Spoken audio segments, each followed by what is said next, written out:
ஒரு பரபரப்பான ரயில் நிலையம்.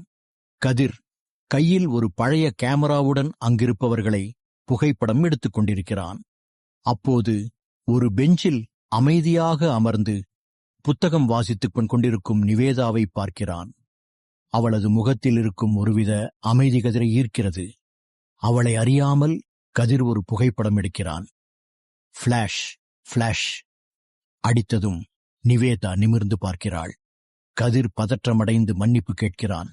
ஆனால் நிவேதா பதிலுக்கு பேசாமல் ஒரு மெல்லிய புன்னகையை மட்டும் சிந்திவிட்டு அங்கிருந்து செல்கிறாள். அடுத்தடுத்த நாட்களில் அதே இடத்தில் அவர்கள் சந்திக்கிறார்கள். கதிர் பேச முயற்சிப்பான். ஆனால் நிவேதா சைகையிலேயே பதில் சொல்வாள்.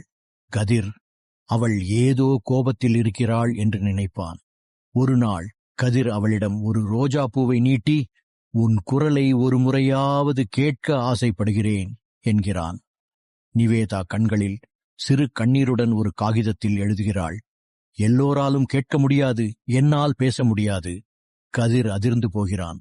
அவனது அறியாமையை எண்ணி வருந்துகிறான். ஆனால் அடுத்த நிமிடம் அவள் கைகளை பிடித்து சைகையிலேயே சைன் லாங்குவேஜ் மன்னித்து விடு என்று சொல்கிறான். இதற்காக அவன் ஒரு வாரம் சைகை மொழி கற்றிருப்பான். நிவேதா ஆச்சரியப்படுகிறாள். கதிர் அவளிடம் சொல்கிறான், உன் குரலை விட உன் மௌனம் அழகாக இருக்கிறது.